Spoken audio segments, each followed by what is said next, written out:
write a lot about family history, the distances between languages. For me, Mandarin, Chinese, and English. I use some Mandarin, Chinese characters in my writing, and I also write a lot about, very broadly, where emotions come from, sort of like looking at certain affects or emotions as if they're objects, kind of like separate from ourselves.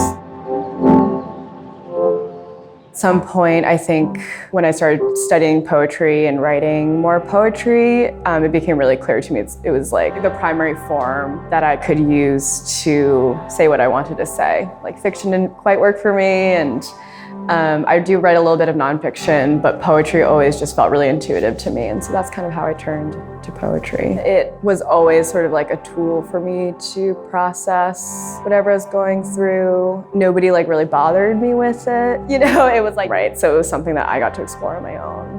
When I want to start writing, I feel like I put on my like poetry lenses. Like, I feel like I like to just like walk around thinking in my like poetry brain, if that makes sense. Also read a lot of translation. You know, if I'm writing about two languages, it's kind of nice to read a poem in one language and then another. And just like the movement between the languages, I feel like kind of gets me going in my writing.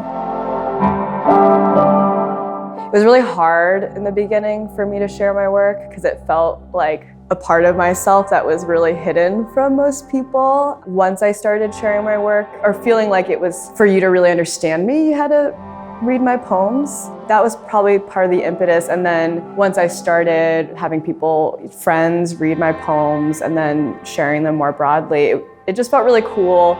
All the conversations around like what people brought to the poems. I feel like writing poetry has told me a lot about what I'm thinking about, you know, like the questions I'm asking in my life, what I'm avoiding, what I'm uncomfortable about. I feel like the thing that I teach now that was taught to me at a certain point is that if you write a poem, you're in conversation with every poem ever written, and you're part of a lineage. And if you're writing a poem, you're like speaking to another poet.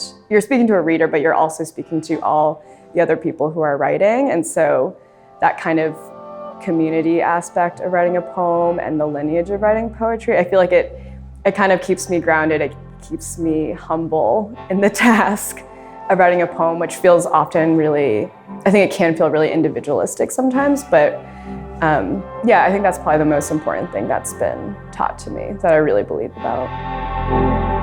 I'm Emily Lee Luan, and you can find me at Jersey City Reads Poems at Emerge on November 4th. On stuckness. Last night, a small toad appeared on the bathroom floor. I thought it was dried mud until I realized it had eyes.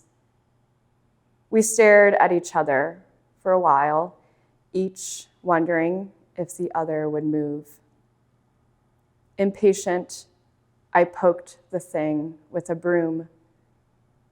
It jumped a foot in the air, as if a jet of air had shot up from the floorboard for it to float on. It landed with its back to me. I wish I had had a sudden wind to fling me up and put me back during the year I tore everything down.